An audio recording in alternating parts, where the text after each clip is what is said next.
Daniel Jeremiah talking football with us. Waddle and Silvy on ESPN 1000. All right, let's get to Caleb. I think we played something from you 2 or 3 weeks ago.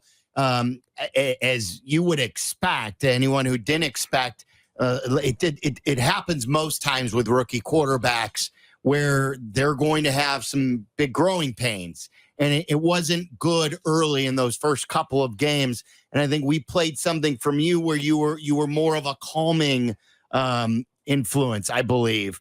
So what did you see then, and what do you see now from Caleb Williams? Yeah, I posted, I think it probably was after that Houston game, because he was getting the grief after that game. And I came away from it after watching the tape specifically and saying, look, I was encouraged by this. He got the living tar kicked out of him in that game by the Houston pass rush.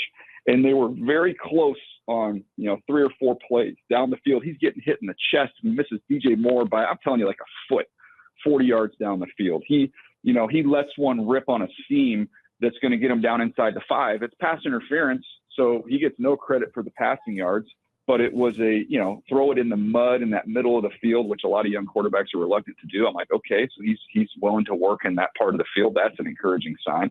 So there was just these little nuggets there that I was like, okay, you get worried about these young quarterbacks. And I think this is a little bit of the dilemma and the problem with Bryce Young in Carolina, was that you'd finish the tape and you're like, man, I need like something to hold on to here. Like there's no 3, 4, 5 encouraging plays to go along with all the struggles. The struggles are going to be there, but you got to see some signs of the good stuff. And I thought with Caleb, every week you're starting to see a little bit more of that. They kind of culminating last week, which he had a chance against a terrible team to actually throw from clean pockets. And when you saw him operating with clean pockets, he was outstanding. Daniel, there was some early consternation, and I think there still is some, and there are still some questions attached to Shane Waldren and the offense that they have installed. They were kind of rough the first couple of games. The last 2 games, it's looked much better.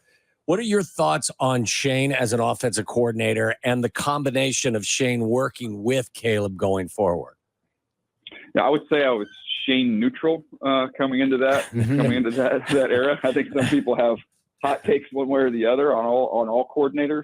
I was kind of in wait and see mode, because a lot of these guys, you kind of build and shape the offense around who you got and what you got. I think they've done a better job as the season's gone along in terms of some of their pass pro stuff and how they're handling things and getting actually I should say 4 hands on the more difficult rushers and not leaving running backs and tight ends exposed alone, and not even leaving your guys on the edge exposed. So I from that standpoint, I've been more impressed with kind of how they've recovered from some of the pressure they were getting early on in the season. And I think they've found a way to get him in games early with some layups and some quick hitters, and just let him see the ball go through the hoop, so to speak, to kind of give him a little bit of juice and confidence as they go along, and then expand the field as they go.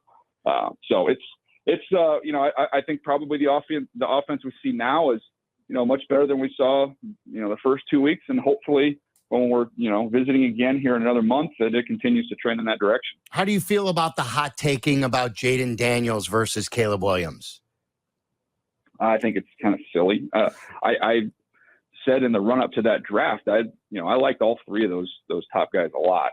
And I thought even, of those top 3, Jaden would hit the ground running, because he just played a heck of a lot more football. So he's just at a different stage in the development process.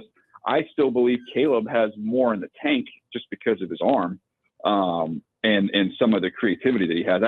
I felt then, and I still feel it now. I think Caleb has a higher ceiling, but and Jaden, to give Jaden his flowers and his love, even him coming in and being ahead of everybody else, I didn't anticipate that he'd be as lights out as he is right now. He's playing great. So it's a great situation for really both of those teams, in my opinion. Now we'll see what Drake May looks like watching that offensive line that he's getting ready to stand behind. I'll be saying a lot of thoughts and prayers. Yeah, no kidding. I mean, this is the wrong team. The wrong team to a wrong defense. I saw that up close. Yeah. I was going to ask you, just from my perspective, I don't know if it's valid or not, and you can say yes or no to it. It looks like, and I take nothing away from Jaden. Jaden's played very, very well. It looks like they've tailored more of what they're asking him to do offensively to his skill set. while here in Chicago, they kind of threw everything at Caleb. And instead of starting small and building from it, it's almost where they started with the entire playbook, found out they couldn't do a lot of it because of their offensive line, and then scaled back. It feels like the opposite is true in Washington. Yeah, I think that goes back to Cliff. I mean, with Kingsbury, and I know his offense, because of his time in the NFL, is evolved well beyond the air raid that he played in under Mike Leach. But those air raid principles are there. There's a reason why that offense for 20-something years in college football, where you had record-breaking numbers with completion percentage, efficiency, like that. That's how that offense is baked in. You're going to get comfortable, easy throws, and then they'll build in some explosives off of that. Yeah. But that's kind of how that scheme is set up. And Jaden's played in something similarly during his time there at LSU. So, what he was stepping out of and into was not that different. I think what Caleb was stepping out of and into was drastically different. By the way, if I get two Silvy questions in a row going forward, I'm just going to assume that Waddle's gone back. No, I was the one that asked you about it. That was Waddle. That's me. You just. I knew that was Waddle. I'm just saying going forward. If I get two Silvys, I know where we're headed here. I got a bucket. Good. Daniel, I got a bucket in here. I got a bucket and no pride. The combination means I don't have to leave the studio. That's why you're the best. All right, before we let you go, I know it's very early, but please tell us this is going to be a good offensive line draft, because we could use like 4 or 5 of them.